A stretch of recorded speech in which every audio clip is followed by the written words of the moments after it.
Hi, I'm Chris from C&G, and we're here to talk about Veterans Day. And what Veterans Day means to me are a bunch of amazing people that I've got to interact with and become friends with in my life that feel a higher calling to something bigger than themselves. People that choose to serve are wired different, and understanding and embracing how they're wired and how God made them truly makes you understand the sacrifices that they chose willingly to do. One of the big things about C&G is we take a lot of pride in making gear for the good guys to come home every night. And when we hire veterans inherently just get it. And their passion is there, their heart is there, and the example that they set for others just by being the people that they are is inspiring to the people around them.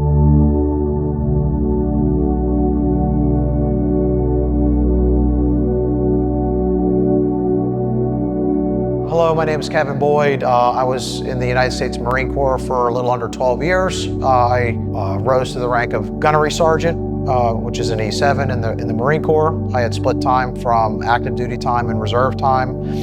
In active duty, I was a reconnaissance scout in 1st Light Armored Reconnaissance out in Camp Pendleton, California. For my reserve time, I was a platoon sergeant, platoon commander for Bravo Company out of the Pittsburgh Marine Corps Reserve Unit. There I deployed to Afghanistan, so I had 4 total deployments, 2 to Iraq, 2 to Afghanistan, and currently I am a police officer and a team leader on a regionalized SWAT team. My name's Zach Olanik. I'm production manager here at C&G. Originally I was going to go in the Army because I wanted to jump out of planes. I had a very, very bad recruiter experience. He just was lazy, and the Marine Corps kind of snatched me up. And also my family, everyone that served, they were all Marines. I was originally going to break that mold, but still, the Marine Corps ended up snatching me up. So I enlisted in 2010, went to boot camp, went to my unit in 2011, went to a few schools, became a designated marksman. That was like the big one that I had. Did some CQB stuff. Went to my unit where pretty much my main role was designated marksman on a squad level. I picked up corporal, ended up being a squad leader for some time. I was stationed at 29 Palms, California, so Marine Corps Air Ground Combat Center. So that's where the Marine Corps sends all of their units out to train and be evaluated before going off anywhere. Decided to get out because things were kind of winding down. So I got out in 2016. Jamie Caldwell, 21 plus years in the military, all in special operations. Spent about 7 years at 1st Ranger Battalion and then another 14 plus at another special operations unit at Fort Bragg. Retired in December of 2014 and now have my own tactical training company called 1 Minute Out. So I get to travel the country and work a lot with government agencies, federal law enforcement and local law enforcement, a lot of SWAT teams, just teaching them the things that I've learned over the years and being able to share my experience. All right, so my name's Tommy Young. Joined the Army of June 2000. I knew if I went to college, I was gonna waste my parents' money because I was not mature enough to go to college. So I decided I was gonna join the Army. I was delayed entry program, so my parents had to sign my contract. I was 17. When I left, I was 18. I did 20 straight years. 16 of my 20 years was at Fort Bragg, North Carolina. My first 3 years in the Army, I was a Cav Scout. And then I wanted to be airborne, and it was extremely hard at the time to become airborne as a Cav Scout. So I changed my job in the Army. We call it reclassing. I reclassed to a parachute rigger. And you have to be airborne to be a parachute rigger because you're packing the parachutes. Started jumping out of planes. I fell in love with the job. I love being a rigger. And then I was at a certain place on Fort Bragg working when I was at E4, and I had a boss, and it was Chief Frazier. He ended up retiring as a CW5, which is the highest chief you can rank you can make, and he kind of mentored me. I knew as an E4 that I wanted to be a warrant officer.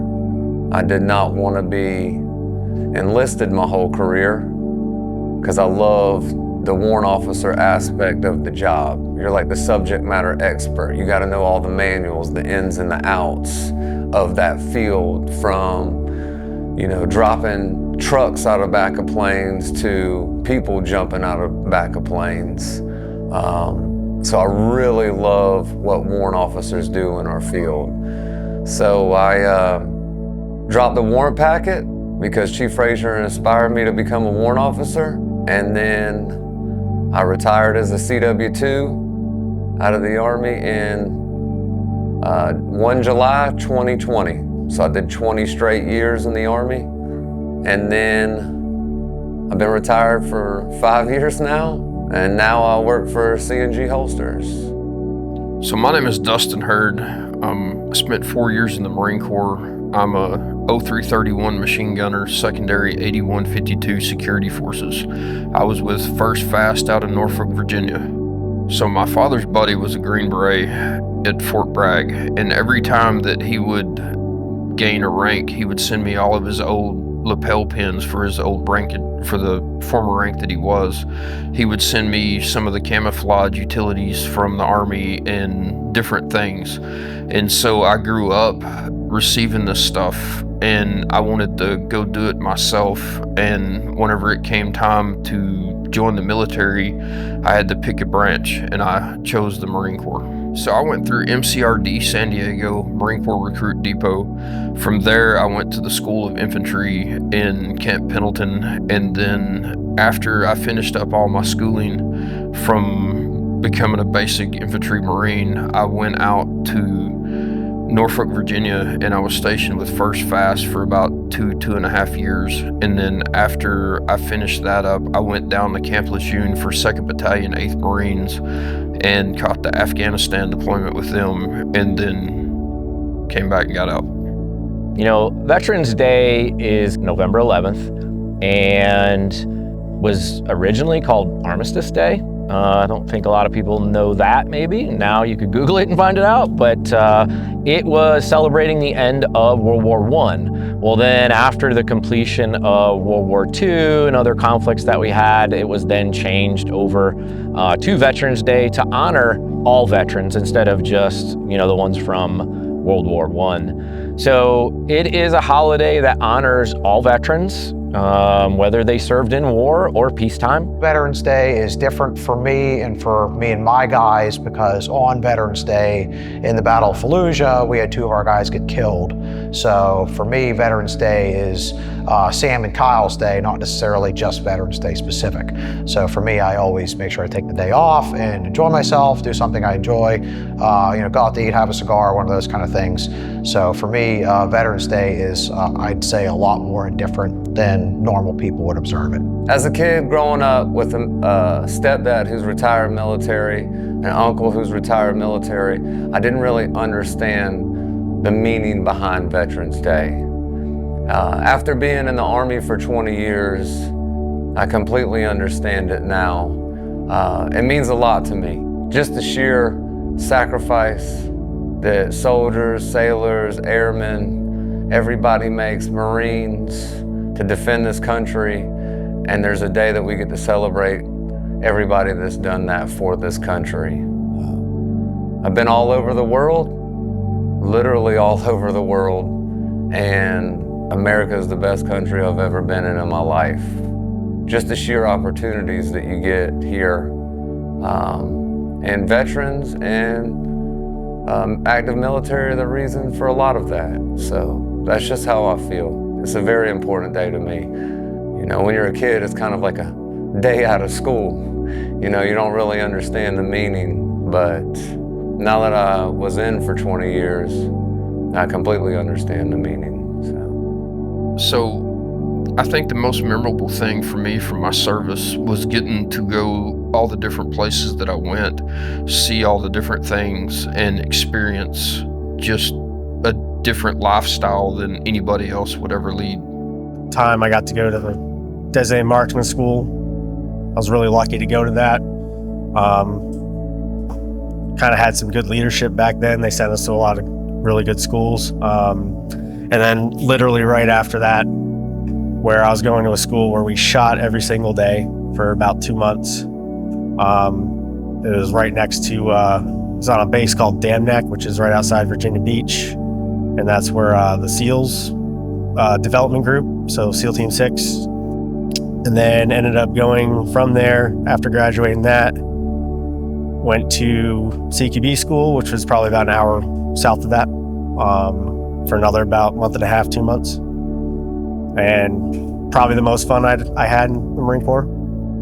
I was posted on the berm in between Kuwait and Iraq, and I was up on the 15, 20-foot berm with my 50 cal Barrett, and was posted there as they were digging the trench in between the two countries so that the 1st Marine Division could push into Iraq itself. And it was just a very big landscape, surreal moment, tanks, artillery, and bulldozers, and all sorts of everything. So that was an interesting moment to observe, being up on my little observation post up on the berm with my big 50 cal. So I would say the most positive experience that I ever had in my 20 years in the Army was the day I met my wife.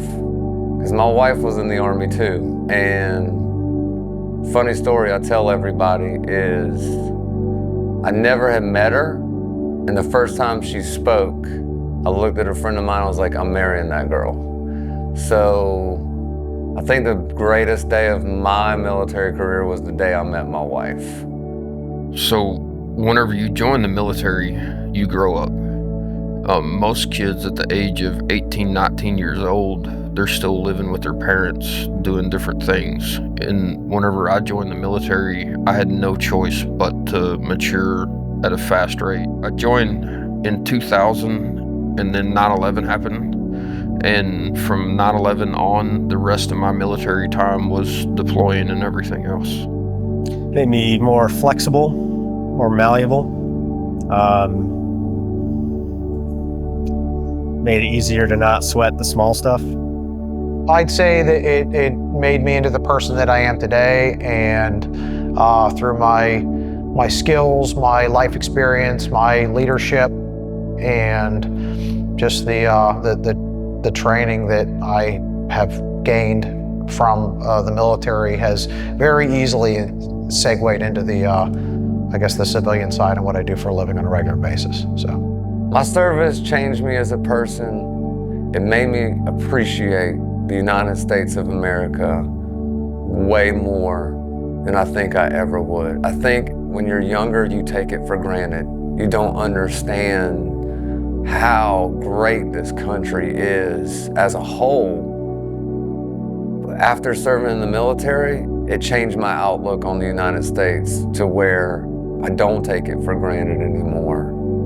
Traveling all over, like I said, seeing different countries, seeing different cultures, you learn to appreciate the little things that we have in this country that other countries are not allowed to have or not allowed to do. It just changes your outlook on the United States. And for me, that was the biggest change in my career, is appreciating this country way more than what I did maybe when I was younger and I took it for granted.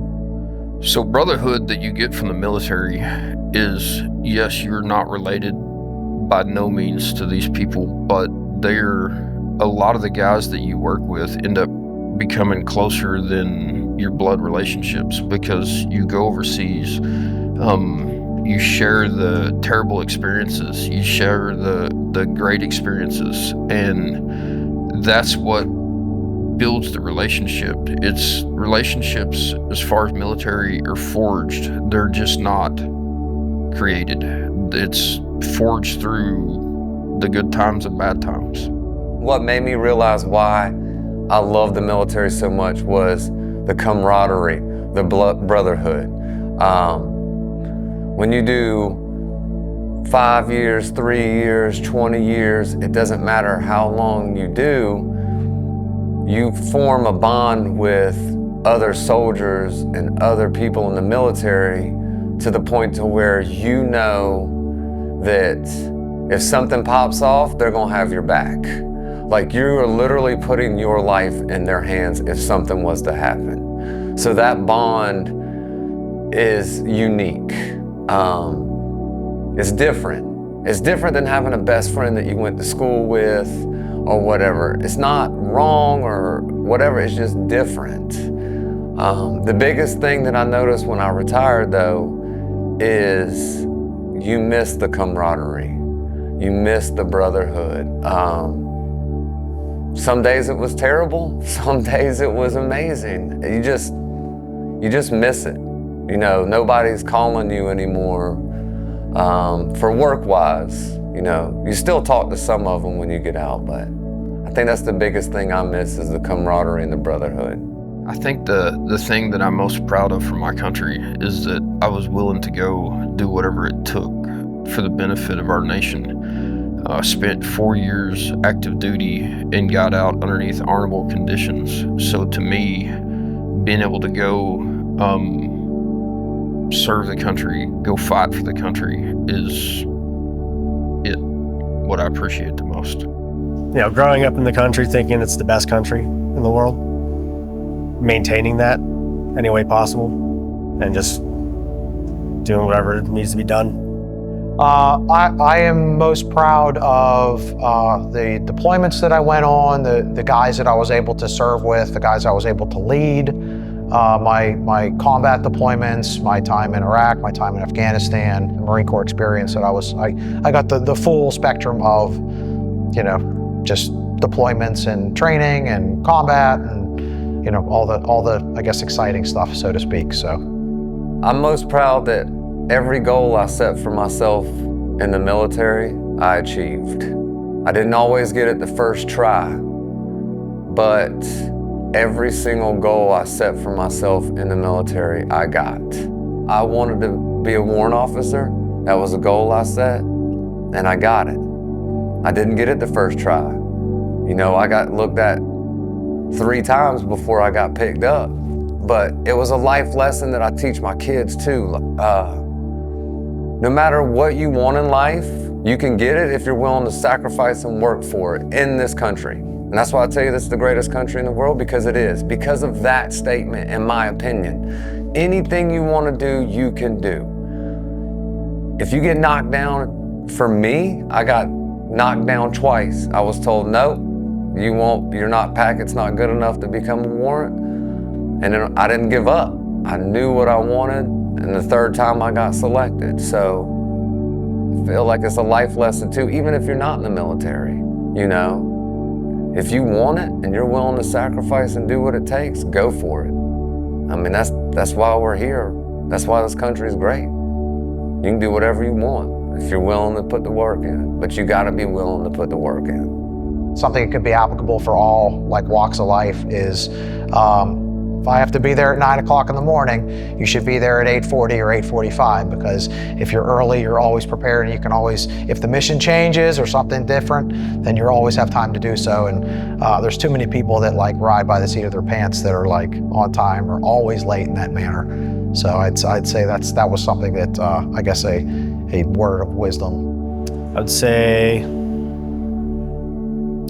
be as flexible as you can, you know, kind of always roll with the punches, no matter what it is. Some things are gonna suck. Some things are gonna be a lot of fun, but a lot of times it's more of the suck, and you just embrace it as best you can. And that's kind of where a lot of the camaraderie comes from, is you're all going through kind of the same thing together. And some of the best times you're ever gonna have is actually probably some of the worst times you're ever had while you're in. And that's kind of what makes it that much of a bond. I feel military service, whether it's the Air Force, the Marine Corps, any branch, any job in the military, serving the country is absolutely a large positive. If you're unsure what you're going to be doing in your life, look into military service, I think. Do it. Whenever for future generations that don't want to join the military, that don't want to do anything, it changes your whole life perspective. The service that you do is something that you'll always be proud of. There's one thing to say that you're willing to do something, but another thing to write your name on a contract and then go to war and serve your country. I appreciate it. It does mean something, but I don't, I was meant to be there, meant to do that. That's my purpose. I guess people thanking me, it's not needed. I would have done it anyways without thanks and all that good, all that kind of stuff. But so when people come up and thank me for my service, it means a lot, because without the support from people back home, we couldn't go do our jobs that we were doing. When people thank me for my service, it makes me feel a little weird. I'm not gonna lie, and not weird in a bad way. I chose to go in the military. I chose to go that route with my life. I chose to stay in and do 20 years. I'm not saying I don't like it and I don't appreciate it. I just don't expect it. And only because I chose that route, I chose that career. Nobody forced me to do it. That's one of another great things about this country. It's a voluntary military force. It's not forced. So I chose it. But I appreciate it. It's just not expected. It's just one of those days that I guess is kind of nice, just to thank somebody for their service. Most of us, we volunteered, or pretty much all of us, other than Vietnam, we volunteered to serve. And it always feels weird when somebody thanks you for your service, because it's something that we did that we, in our heart, always wanted to do, but it is always nice to hear. So, this Veterans Day, if you know of somebody that was a veteran, and or you see somebody maybe wearing an Army hat or Navy hat, Marine, whatever it may be, just thank them for their service, because it does mean something.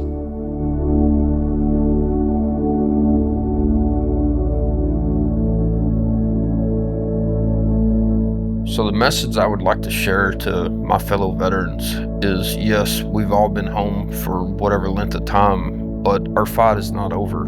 We lose too many people due to suicide and stuff like that. And the service that we did going to war and everything else changed us. And don't stop fighting. Keep going. Nothing is worth giving up on. And no matter how bad things feel at the minute or at the moment, it will get better.